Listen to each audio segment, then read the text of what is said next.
So hello and welcome to the continued coverage of the ongoing walkthrough series. And in this episode, we are looking at the Python solution to the question 2 of 9618 variant 41 of May-June 2025. So let's go ahead and look at the question right here. I'll just scroll down to number 2. So it says here that a program reads data from a text file, splits the data depending on its contents, and stores the separated data into different files. The text file, the data.txt, contains 72 lines of data. Each line of data has an integer number and a string color that are separated by a comma. For example, the first line in the file is 10, red. The integer is 10 and the string is red. The file contains 6 different colors, red, green, blue, orange, yellow, and pink.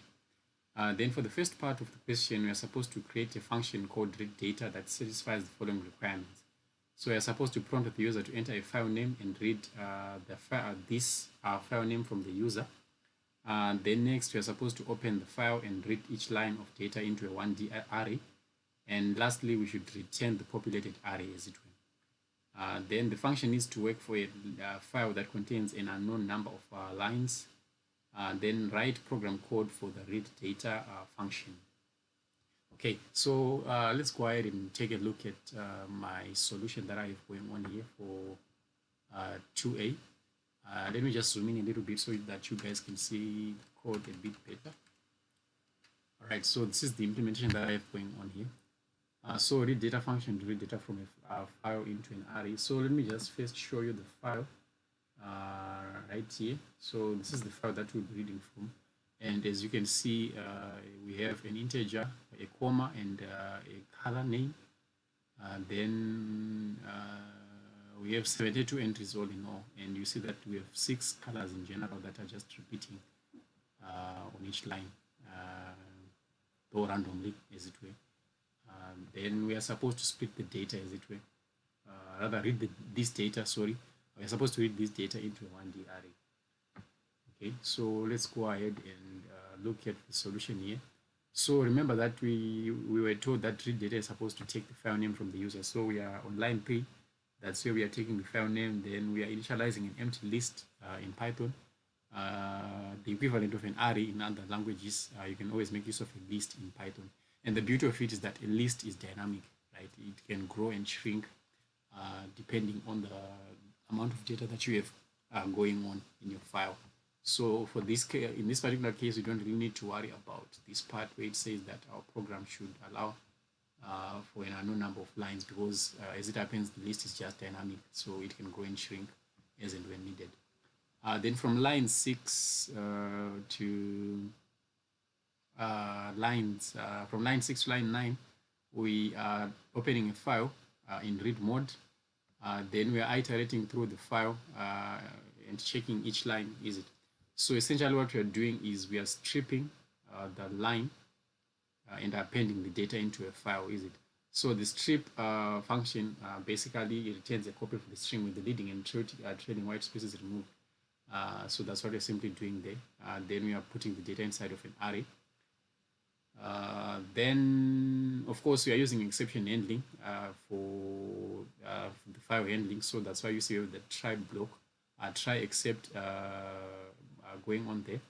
So we have to watch out for the file not found error as well as an input-output error in the event that we cannot read from the file, is it? Then eventually we are going to return the data array with with the data from the file populating the array, as it were. Sorry about that. Then you of course go ahead and copy this code and paste it inside of your evidence document for 7 marks. Then moving on to, let me just zoom out a little bit because I zoomed into the editor there. All right, so this is much better now. So the procedure split data takes a 1D string array as a parameter with an identifier data array. Then the procedure declares 6 1D arrays, 1 array for each color that appears in the file. So red, blue, green, orange, yellow, pink, our colors, remember. Then the procedure is going to access each string in data array. The data in each string is split into an integer and a color. Then the integer is stored in the array that matches the color.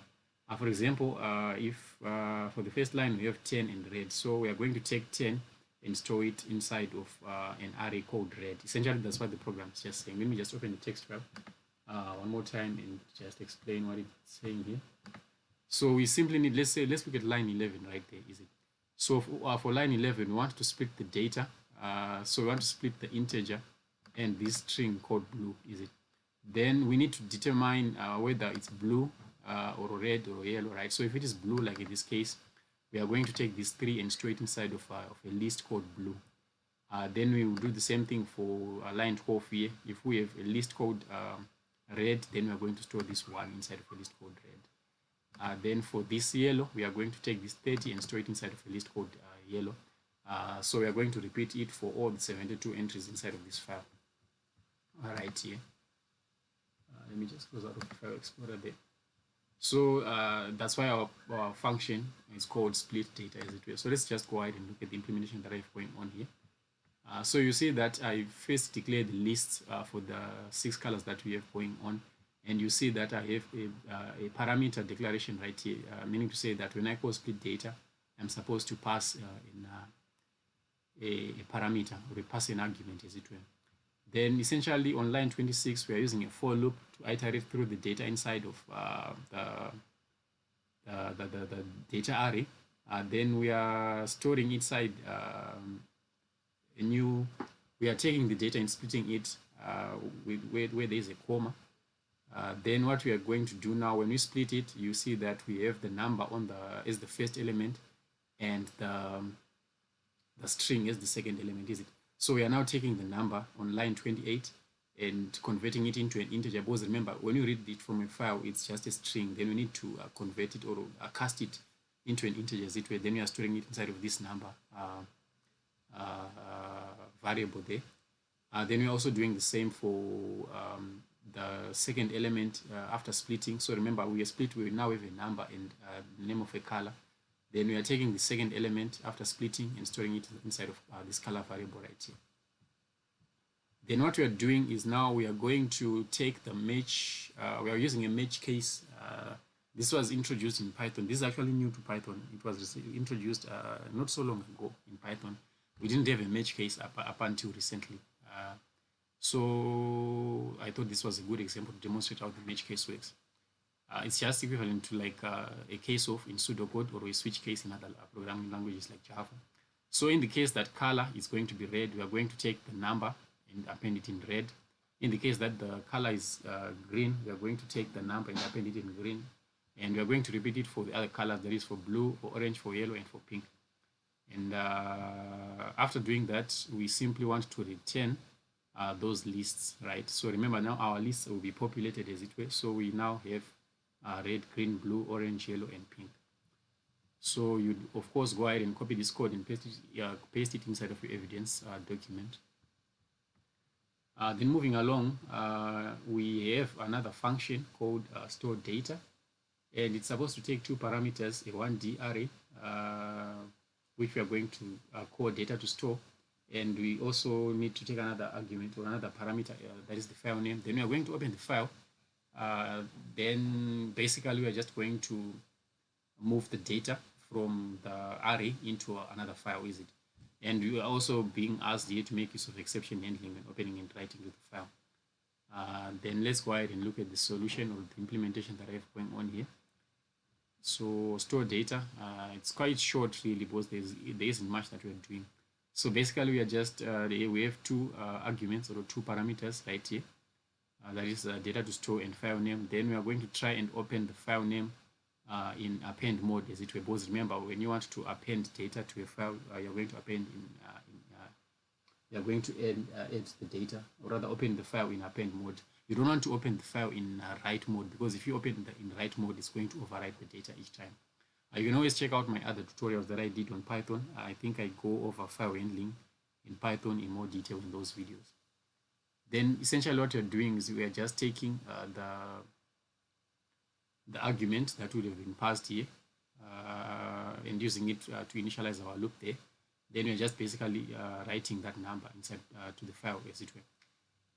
Then of course we are writing it to a new line. That's why you see on line 69 I have this /n. Basically it moves our our after writing our number, we move on to the next line. Then when the loop comes again the second time around, it's going to write a number and move on to the next line. Third time around, it does the same thing and so forth and so on until we've reached we've done all our entries as it were. Then of course we are using exception handling. Remember the way you handle exceptions in Python is to use the try except syntax, right? So in the event that we are unable to write to the file, we can just output an IO error there. Then of course you'd go ahead and copy this code and paste it inside of your evidence document. Next up we have D. It says here that each of the 6 colors has a blank text file where the numbers will be stored. Names of these text files are, then we are given the names of the text files. Now let me quickly comment out that for these particular files, what I did here is I did a solution in Java first. So you can actually see that there is output already in the file. Like if I go to blue to green, you see that I already have output going on in the files. So in order for me to separate the text files, I just made copies of the files. So we have blue copy, green copy, orange copy, and so forth and so on. So the copy versions are what I'm going to be using for my Python program right here. And of course, you actually see that there is already data in there. This is from where from when I was testing a program when I just finished it before recording this tutorial. So maybe what I can just do is I can come into the files and clear them out so that there is no data whatsoever going on in there. So let me just quickly do that right here. Pink.copy, just delete everything in there.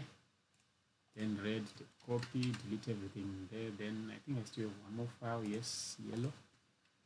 And we can delete it. All right, so now my copy files, or rather my files as it were, they have nothing going on in there. So I can just close out of them. Okay, I want to save all of these changes because I've just deleted the contents of these files. So let me just close out of the files. Okay. So coming back to the question here, it says here that we should now call store data inside of split data. Is it basically we are just calling the store data procedure inside of what? Inside of split data 6 times. That is each time for the different text file that we have going on. So you see that here on lines 45 to 51, that's where I have that implementation, right? I have the function store data, and I'm passing the 2 arguments. You can see that store data takes 2 arguments on this declaration right here on line 56. So we are passing the list and the file that we want to write to, the list that we are going to write from, and the file that we are going to write to. So we are going to do that for the 6 different lists that we have going on there. Then we, of course, will be done. Just by doing that, we are done. So you can go ahead and copy this code and paste it inside of your evidence document. Then moving on to E, the main program calls read data and then split data. So write program for the program code for the main program as it were. So you see that on line 65 to 68, that's where we have another 67. That's when we have the main method is that you're just calling read data and split data. But then you need to remember that read data, if we go to read data right here, you see that read data actually returns an array, is it, or a list as it were. So when you need to remember that you need to hold it somewhere. So we are holding it inside of this data variable, right? You can actually see that the type is list right here when you hover over it. Then we will then take that list and pass it as an argument to the split data function. Then this line wasn't required. The reason why I added this line is because when I did the Java solution, I noticed that if you don't include some sort of output when you run your program, down there in the console, you're not going to see anything because the output is being put inside of the files. So I just put this line here so that you can know that the data processing is complete. Then you can check the output files. So actually you can, if you were to omit this line, there wouldn't be any problems. Then of course we are calling main on line 70 and 71. Then moving on, you see that they say that we should test our program and make sure that we take the screenshot of the output as it were. Specifically, we are taking the contents of showing the content of the file that stores the numbers, right? So let's go ahead and run our program. Make sure I save everything. Everything is saved. Then I'm just going to go ahead and click Before I do that, let me see if my console is clear. Okay, so my console is clear. So I can just go ahead and click on this play button right here, and that should run my file. So we are being prompted to enter the name of our text file. So our text file is the data.txt. Then I hit enter. Then you see that it says data processing complete. Check the output files. So you remember earlier on I did erase all the data that was inside of my files. Now when I come back here, the data is now back. Is it? So you can actually see the numbers going on in there. Then they asked for us to take a screenshot of the red file, red.txt file. So you'd of course go ahead and copy this, take a screenshot of this output and paste it inside of your evidence document. And as it happens, you will be done with the first question. So yeah, I think that's just about it for this video. I'll see you in the next one.